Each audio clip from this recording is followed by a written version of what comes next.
मात की जय। मित्रों, आज एक नवीन साहस जे कहेवाय मारी नवी चेनल ओपनिंग करवा जई रह्यो छुं। तो 2 દિવસ पहला मैं मारी यूट्यूब ની અંદર चेनल बनाई है। तो चेनल नाम से कर्मकांड केसरी।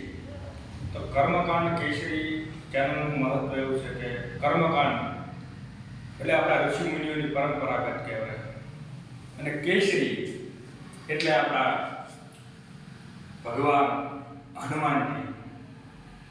તો આજનું ટોપિક મારું એવું છે કે મારી શરૂઆત મા કુળદેવી જે અમારી બ્રહ્માણીમાં છે એના ચરણ કમળની અંદરથી શરૂઆત કરવું એવી મારી ઘણી બધી ઈચ્છા હતી। એટલા માટે આજે હું મા કુળદેવીના મંદિરની અંદર મારો પ્રથમ વિડીયો બનાવી રહ્યો છું। તો આજના આ મારા વિડીયોનું માધ્યમ કે મનની શાંતિ માટેનો વિડીયો આજ મારે બનાવવાની ઈચ્છા થઈ છે। પ્રથમ પહેલાં એટલે કે શું કરીએ તો મનની શાંતિ મળે।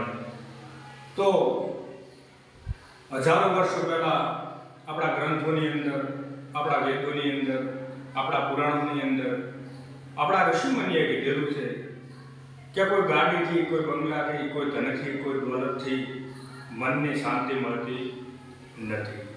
તો ભગવાન નારાયણ અને માં લક્ષ્મી ખોબાની અંદર રહી દેવો, દાનવો, ગંધર્વ, કિન્નર ઇત્યાદિ બધાને વેચણી કરતા હતા।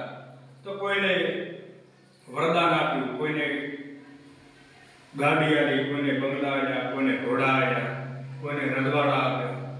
નારાયણ એમના ખોબાની અંદર બધું આપતા આપતા એમના ખોબામાંથી એક વસ્તુ નીચે પડી ગઈ। વસ્તુ નીચે પડી ગયા પછી માં લક્ષ્મીએ ભગવાનને પ્રશ્ન કર્યો કે હે નારાયણ, તમારા હાથમાંથી જે વસ્તુ નીચે પડી એ વસ્તુ શું હતી? ત્યારે નારાયણે એવું કીધું કે દેવી, તમારે આની અંદર જાણવામાં કોઈ તમે ઈચ્છા રાખશો નહીં, પણ આપણું ધર્મ એવું કહે છે કે સ્ત્રી હક, બાળ હક અને જોગી હક, આ 3 હક પૂરી કરવી પડે। ત્યારે નારાયણે મા લક્ષ્મીને કીધું કે હે દેવી, હું બધી વસ્તુને ખોબામાંથી લઈ અને વેચણી કરતો હતો, ત્યારે મારા હાથમાંથી એક શાંતિ નામની વસ્તુ નીચે પડી ગઈ અને એ શાંતિ નામની જે વસ્તુ નીચે પડી ગઈ એની ઉપર મેં મારો જમણો પગ મૂક્યો છે। આપણા 4 યુગ છે, સતયુગ, ત્રેતા, દ્વાપર અને કલિયુગ।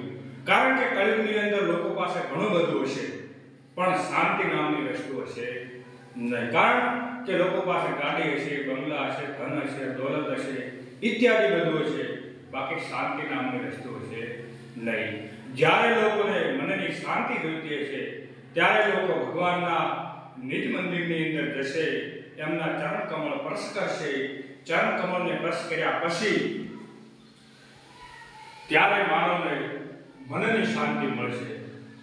મારા જે આ પ્રથમ વિડીયોનું માધ્યમ એવું કહેવા માંગે છે કે જ્યારે આપણે મનની શાંતિ જોઈતી હોય ત્યારે આપણે ભગવાનના મંદિરે જવું પડે, એના પગનો સ્પર્શ કરવો પડે, આપણા આંખો ઉપર, આપણા મસ્તક ઉપર એના જે ચરણનો સ્પર્શ કરેલો છે એ આપણા 2 હાથ છે ઉપર ફેરવીએ ત્યારે આપણને મનની શાંતિ મળે છે। અસ્તુ, જય કેસરી।